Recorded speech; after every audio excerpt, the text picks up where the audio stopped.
Olá pessoal, meu nome é Gabriel e esta é a Hora do Corvo, seu canal sobre Ravenloft, RPG, Dungeons & Dragons e horror. Hoje vamos explorar os mistérios e segredos do enigmático Tristan Blanc, o senhor sombrio que governa as desoladas terras de Forlorn. Antes de mais nada, entretanto, um aviso. O presente vídeo irá revelar diversos segredos do macabro Lord Tristan, e se você pretende participar como jogador de alguma campanha situada em Forlorn, talvez seja relevante conversar com seu mestre antes de assistir ao presente vídeo. Preparados? Então sigam comigo para o pátio interno do castelo, aos pés deste velho carvalho retorcido, e ouçam os sinistros segredos sussurrados pelos espectros amaldiçoados que vagam pelas ameias atemporais do castelo Tristanoira.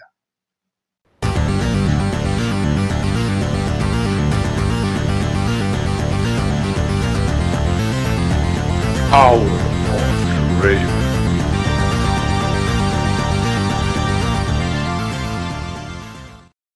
Eu pretendia lhe curar, trazer você de volta para a luz.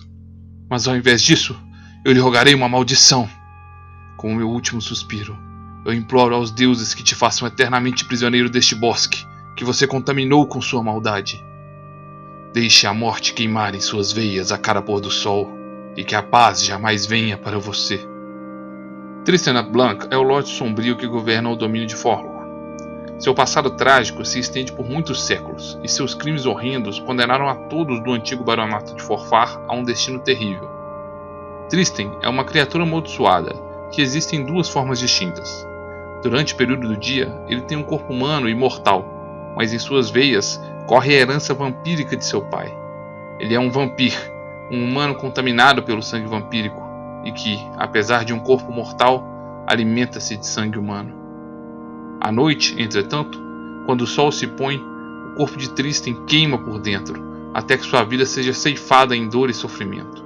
Ele então emerge como um poderoso fantasma de aparência horrenda e grotesca, vagando pela noite até que o sol volte a raiar de novo, e seu corpo seja novamente reanimado, como um vampiro. Durante o período do dia, enquanto vive entre os homens, Tristan adota muitas máscaras, escondendo sua verdadeira natureza monstruosa.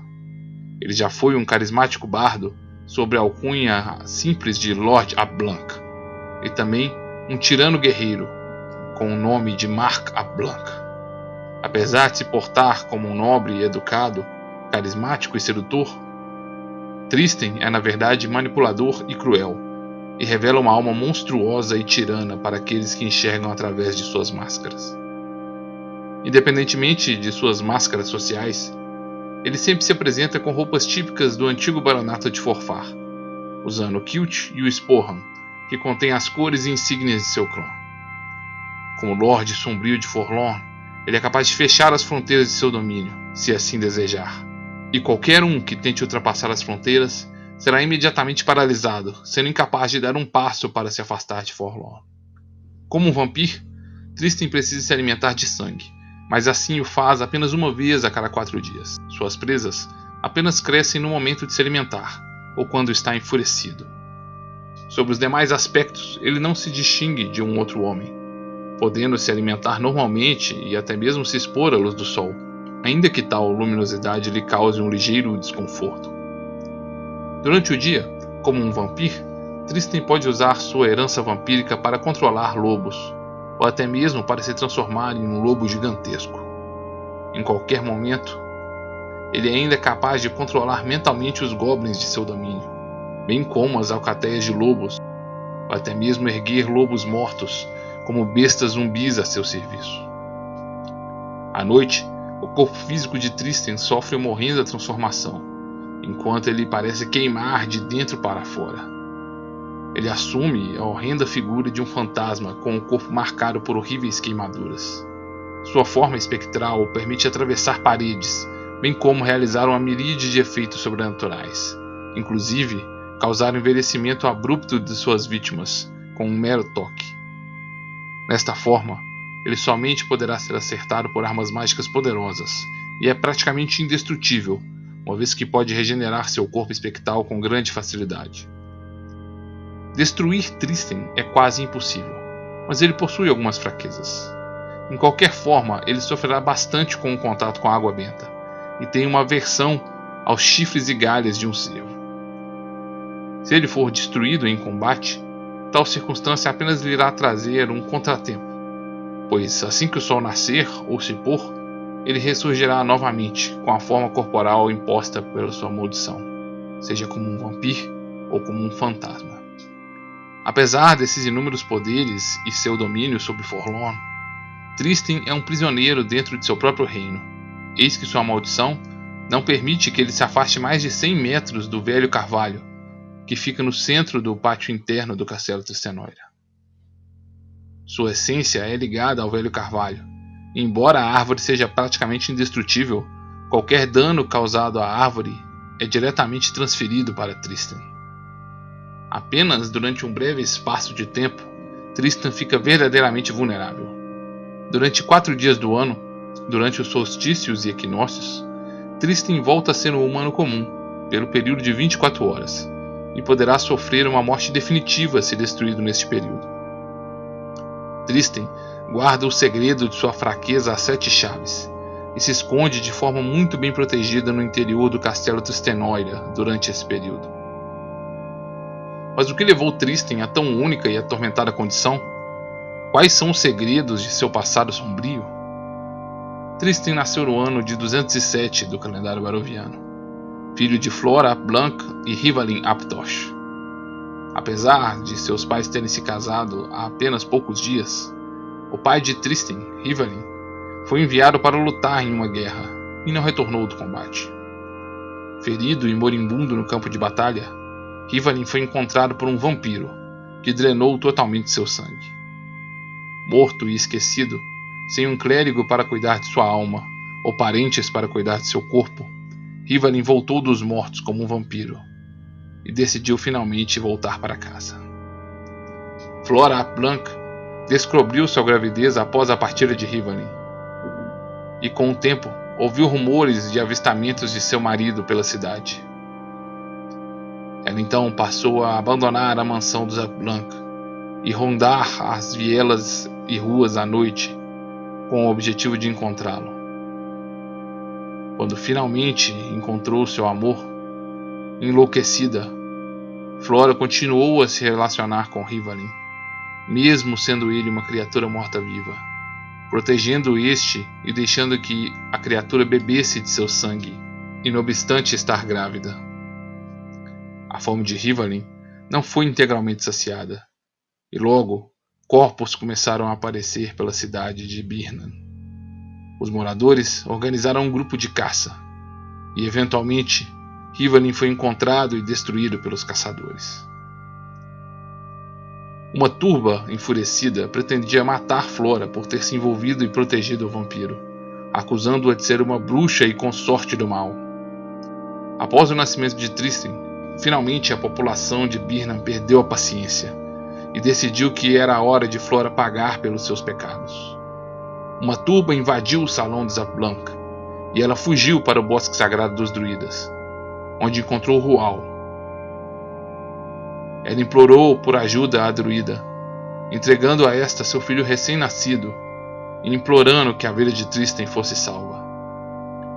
Quando a turba finalmente encontrou Flora no bosque sagrado dos druidas, Flora foi linchada e enforcada no velho carvalho, e Rual assumiu para si a educação e maternidade adotiva de Tristan. O contato do bebê Tristan com a sede vampírica de seu pai levou a criança a nascer como um vampiro, um humano mortal contaminado pelo sangue vampírico. Contudo, tais traços apenas começaram a manifestar em sua adolescência. Rual, a mãe adotiva de Tristan, começou a encontrar diversos animais mortos na proximidade do bosque sagrado onde viviam, e durante uma noite encontrou Tristan bebendo o sangue de um cervo. Consternada, ela se afastou da cena, mas Tristan havia percebido a sua presença. Tristan imaginou que sua mãe adotiva contaria aos demais druidas sobre sua condição e que eles iriam destruí-lo. Para preservar sua vida, ele procurou sua mãe com o intuito de assassiná-la e encontrou Rual sozinha, ajoelhada diante do carvalho sagrado do bosque dos druidas. Rual estava se preparando para um ritual que livraria seu filho da influência maligna, e havia ingerido água benta para se purificar. Tristan traiçoeiramente a atacou, e Rual, surpresa com o ataque de seu filho, se defendeu com a galha chifruda de um cervo, a arma que tinha próxima à sua mão. Apesar de perfurar Tristan com os chifres da galha, ele ainda assim continuou avançando e a mordeu em sua garganta com brutalidade, bebendo seu sangue. A água benta que circulava no sangue de Rual começou a queimar Tristan por dentro, lhe trazendo bastante agonia, e em fúria ele atacou ainda mais violentamente Rual, brutalizando seu corpo enquanto o seu ardia de dentro para fora. Enquanto estava morrendo, Rual amaldiçoou Tristan para que ele fosse eternamente um prisioneiro do bosque sagrado que ele havia contaminado com seus atos malignos, e que ele morresse novamente a cada anoitecer, sem jamais alcançar a paz. A morte de Rual foi seguida pela de Tristan, cujo corpo foi queimado de dentro para fora pela água abençoada que se misturara ao sangue de Rual. Os druidas, ao encontrarem os corpos de Rual e de seu filho adotivo, jamais suspeitavam que eles haviam se matado em combate, e presumiram que algo maligno os tivesse vitimado. Quando ao anoitecer, o espectro horrendo e queimado de Tristan apareceu, os druidas então fugiram do bosque sagrado, abandonando o local, agora assombrado e amaldiçoado. Tristan logo se viu sozinho em um bosque deserto, não conseguindo se afastar por mais de 100 metros do velho carvalho onde sua mãe natural fora enforcada e sua mãe adotiva por ele assassinada. Toda a noite ele morria de forma agonizante, queimando de dentro para fora, apenas para reviver na manhã seguinte, novamente como um mortal, porém com a sede de sangue de um vampiro. Após anos de uma existência entediante, ele decidiu atear fogo ao bosque sagrado, na tentativa de se livrar dos entraves de sua maldição. Contudo, para sua surpresa, as chamas que lambiam o carvalho sagrado não causavam nenhum dano à árvore, mas queimavam sua pele. Após horas de agonia, o fogo finalmente apagou. E apesar do bosque ter sido destruído, o carvalho sagrado permanecia imponente e intocado. Tristan, enfurecido, decidiu se vingar contra tudo e todos.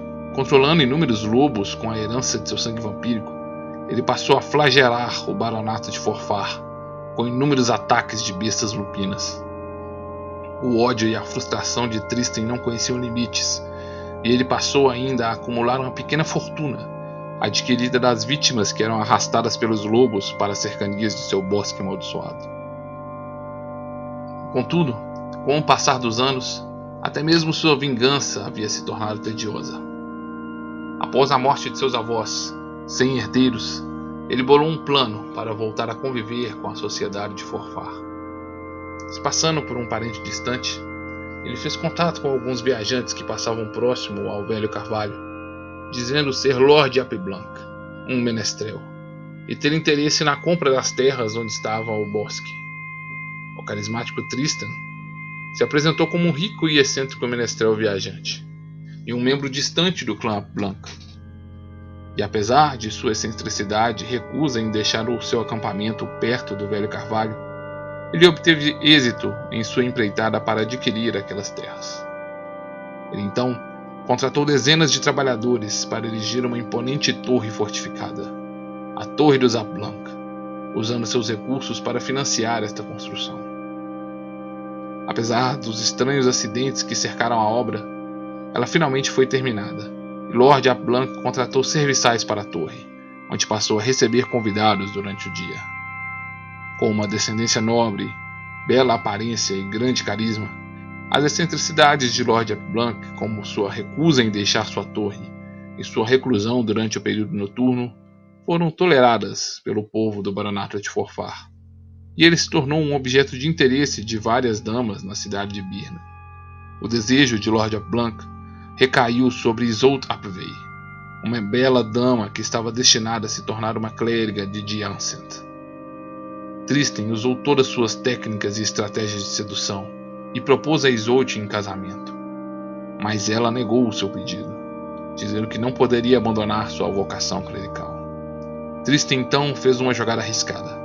Ele contou a Isolde sua trágica história, se colocando no papel de uma injusta vítima de uma maldição lançada por uma bruxa maligna, e revelou a Isolde sua condição monstruosa. Apelando para a misericórdia de Isolde e afirmando que ela poderia, com seu amor, cumprir sua vocação à deusa e eventualmente curá-lo deste flagelo, ela finalmente foi convencida por Tristan e se casou com ele. Isolde estava ciente da maldição de seu marido, mas cega para a verdadeira maldade que habitava seu coração. Suas preces e tentativas de cura jamais foram capazes de remover a maldição que afligia Tristan ou apaziguar sua alma sombria. Após alguns anos, Tristan logo perdeu seu interesse em Isolde e mostrou-se um marido controlador e frio. Da união do casal, entretanto, vieram 3 filhos. Um destes filhos, Gillian ap Blanc, morreu de forma trágica com apenas 12 anos. A criança havia adquirido um cachorro de quem era inseparável. Entretanto, o cão havia sentido a presença maligna de Tristan e um dia avançou sobre ele, mordendo sua perna. O vingativo Tristan esperou o cachorro estar sozinho no quintal e ordenou que um grupo de lobos que o servia adentrasse o pátio e atacasse o cão. Tristan não contava, entretanto, que Gillian avistaria o ataque ao seu cão da janela da torre e partiria em seu socorro. Quando Tristan percebeu que seu filho também estava sendo massacrado pelos lobos, ele ordenou que eles parassem o ataque, mas já era tarde demais e seu filho estava morto. A tristeza se instalou na torre de ap Blanc, mas a morte voltaria a rondar seus salões, ainda mais violenta, apenas alguns poucos anos depois. Morholt ap Blanc, um jovem de apenas 18 anos, foi assassinado dentro do interior da torre. O jovem sempre viveu dividido entre os anseios conflitantes de seus pais. Seu pai desejava que ele se tornasse um grande líder e guerreiro, e sua mãe queria que seu filho fosse bom e caridoso e dedicado à fé. Para tornar a ambos, ele se tornou um bravo e corajoso guerreiro, mas também um adepto e candidato a clérigo da fé de Morrigan, uma divindade da guerra. Ele um dia convidou um clérigo e seu professor, Duncan ap Dyguid, para visitar a torre e, por educação e cortesia, concedeu seu próprio quarto ao convidado. Durante a noite, enquanto Duncan caminhava pelos corredores do castelo, ele se deparou com um fantasma de Tristan e, ao ser atacado pelo espectro, jogou água benta sobre a aparição, fazendo com que Tristan recuasse. Temendo que seu segredo fosse revelado, Tristan decidiu que a melhor forma de lidar com este clérigo seria o assassinar antes que ele revelasse qualquer detalhe deste encontro. Então, logo o dia amanheceu e ele voltou à sua forma humana, Tristan foi ao quarto de hóspedes e se aproveitou do sono de sua vítima indefesa para cravar sua espada no ventre da vítima. Qual não foi a surpresa quando Tristan descobriu que o ocupante do aposento não era o clérigo, mas sim seu próprio filho, Morholt ap Blanc, a quem Tristan assassinara brutalmente por equívoco. Apesar do choque causado por esta revelação, Tristan não hesitou e agiu rápido. Ele escondeu sua arma no castelo e levou indícios das vestimentas rasgadas e do sangue para o quarto de seu filho, onde repousava o clérigo. Quando o corpo de Morholt foi encontrado, um grande alarde foi causado na torre, e Tristan ap Blanc acusou o clérigo Duncan de ter assassinado seu filho, apontando as evidências do assassinato. Em um ato de desespero, o clérigo Duncan conseguiu se livrar de seus captores e fugir. No ventre do corpo de Morholt, um fragmento de lâmina foi encontrado, mas nenhuma arma foi descoberta que coincidisse com tal fragmento. Embora todos acreditassem que Duncan tivesse assassinado Morholt, a semente da dúvida foi plantada na mente de Isolde ap Vey, que conhecia a natureza monstruosa de seu marido. Por fim, algum tempo depois, a filha do casal, Bragain ap Blanc, viria a desaparecer. A jovem havia seguido os passos de sua mãe e se tornado uma clériga de Diacent. Quando uma noite ela descobriu a forma fantasmagórica de seu pai rondando o castelo, ela decidiu tentar curar seu pai da maldição, tal qual sua mãe o fizera. Tristan não apenas foi ferido pela tentativa, como percebeu que sua filha estava se tornando uma clériga de grande fé e poder, e decidiu pôr um fim nesta ameaça. Ele secretamente capturou e levou sua filha para as masmorras do castelo, onde a submeteu a diversas torturas com o intuito de quebrar seu espírito e fazer a mesma abandonar a fé nos deuses. O desaparecimento de Bragana Blanc foi bastante sentido por todos na torre, e grupos de busca foram realizados, sem sucesso. Sua mãe, sem saber sobre as masmorras subterrâneas da torre, vagava pelo castelo em desespero e tristeza, procurando por sua filha em vão. Após um ano de sofrimento nas masmorras, Bragane ainda não desistira de sua fé e desapareceu misteriosamente. Nem mesmo Tristan sabe como ela escapou e para onde teria ido, e jamais teve notícias de sua filha outra vez. Naquele mesmo ano, a desesperada Isolde finalmente decidiu confrontar Tristan sobre suas suspeitas envolvendo a morte e desaparecimento de seus filhos.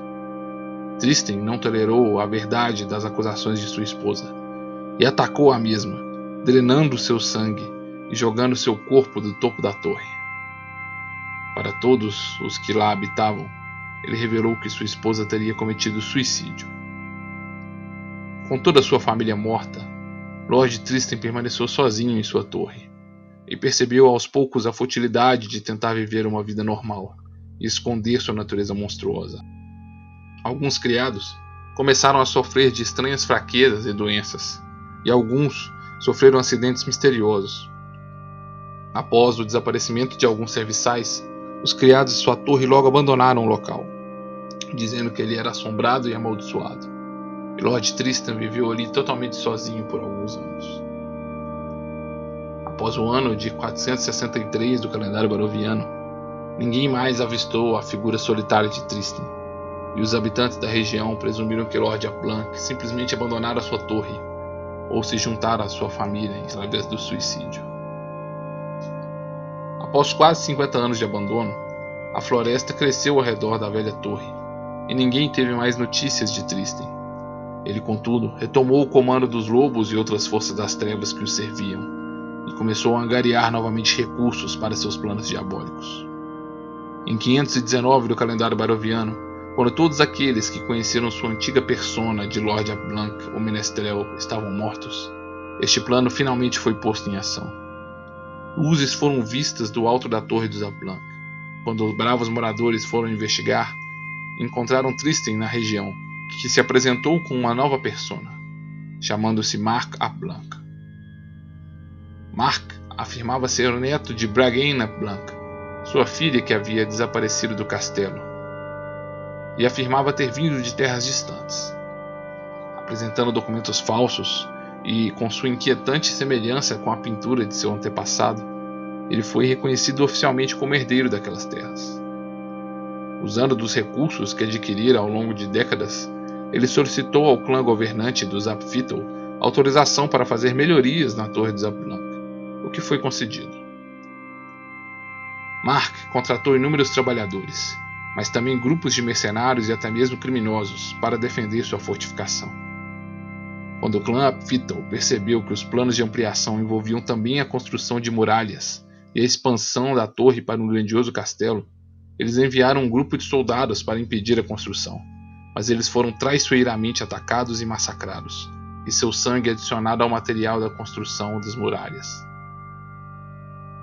Uma guerra civil teve início, mas os Apfittle não tiveram plenas condições de combater esse conflito.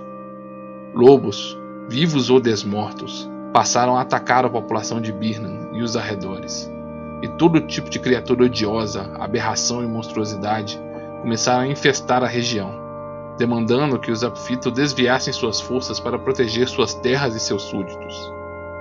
Tristan concluiu a construção de seu castelo e passou a contestar abertamente o domínio dos Apfittle sobre essas terras, requerendo o reconhecimento de Marc Blanc como Barão de Forfar.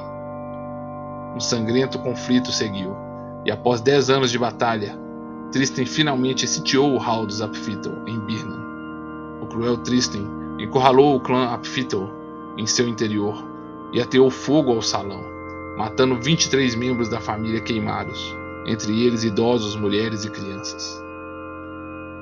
Em 546 do calendário baroviano, o povo de Birnam assinou sua rendição ao Lord Marc Blanc, reconhecendo o mesmo como Barão de Forfar.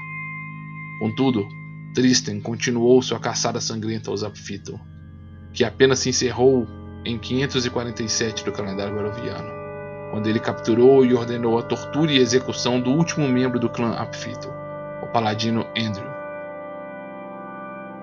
Após anos de tormentos e maldades, a injusta e sangrenta caçada e extermínio do clã Apfito finalmente atraiu a atenção dos poderes sombrios para Tristan Blanca. Este trágico evento marcou o fim da Guerra Civil, mas também a passagem do Baranato de Forfar para a Terra das Brumas, naquele dia que ficou conhecido como o Dia das Aflições. A terra tremeu quando foi envolta pelas brumas, e muitos deslizamentos de terra e desabamento aconteceram, dando origem ao grande lago conhecido como Lago das Lágrimas Vermelhas, aos pés do Castelo Blanca. Mas o mais trágico efeito desta passagem foi a horrenda transformação de todos os habitantes de Forfar em horrendas criaturas de aspecto bestial, chamadas de Goblins. Apenas uma pequena parcela da população permaneceu imune a tais efeitos, e os druidas acreditam que apenas aqueles de cabelos ruivos, que ainda mantinham em seu sangue a herança faérica do bom povo, escaparam deste destino. Tristan agora era um Lorde Sombrio, e as brumas ampliaram seus poderes sobrenaturais sobre o domínio de Forlorn.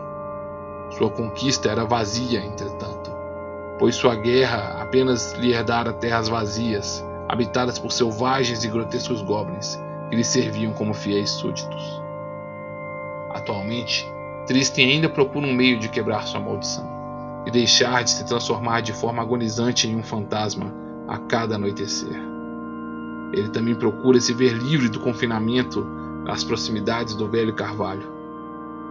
Para se livrar de sua maldição, ele busca dois objetivos. Tristan pretende destruir o espectro de Rual, sua mãe adotiva que lhe rogou esta terrível maldição. Ele acredita que a maldição se encerrará se Rual for destruída, e diante de sua limitação para não se afastar do Velho Carvalho, poderá até mesmo tentar contratar aventureiros para caçar o espírito atormentado de sua madrasta. Curiosamente, o espectro de Rual, apesar de não poder se comunicar, também tenta usar de fantasmagorias e ilusões para direcionar aventureiros contra os planos de Tristan. O segundo objetivo de Tristan é se livrar dos druidas que habitam suas terras e destruir seus bosques sagrados, para acabar com a influência da fé druídica em Forlorn. Tristan comanda suas hordas de goblins e lobos para promover uma verdadeira campanha de deflorestação de Forlorn, bem como para caçar, torturar e matar os druidas. Seu ódio contra sua mãe adotiva Rual se espalha também aos demais círculos druídicos que habitam Forlorn, e ele acredita que destruindo estes grupos e seus locais de poder, ele se tornará mais forte e capaz de quebrar e superar sua maldição.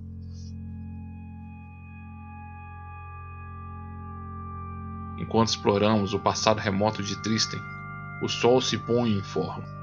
Por um breve momento, percebemos pelas janelas do castelo que os arredores se encontram novamente desmatados, e estamos de volta ao tempo presente. Uma presença sobrenatural paira sobre o aposento, e revela a figura da horrenda forma espectral de Tristan, que se coloca à nossa frente, pronto para extrair vingança e proteger seus segredos. Em pânico, fugimos pelos corredores assombrados, até nos afastarmos do castelo Testenoira, para além dos limites da maldição de nosso anfitrião. Em nosso encalço, seguem os goblins e lobos sanguinários sob seu comando. Exaustos, corremos até chegar em um bosque, onde os lobos e goblins hesitam em adentrar. No interior das matas, caímos de exaustão e percebemos a chegada de uma figura sombria em mantos, que se aproxima em nossa direção. Logo, nos entregamos à exaustidão e à escuridão da inconsciência. Não se desesperem, meus companheiros de jornada. Nestas terras sombrias, nem tudo que se esconde nas trevas é odioso e maligno, e a morte não é necessariamente o fim. Permaneçam conosco nesta jornada, e por favor inscrevam-se neste canal e ativem os sinos de notificação.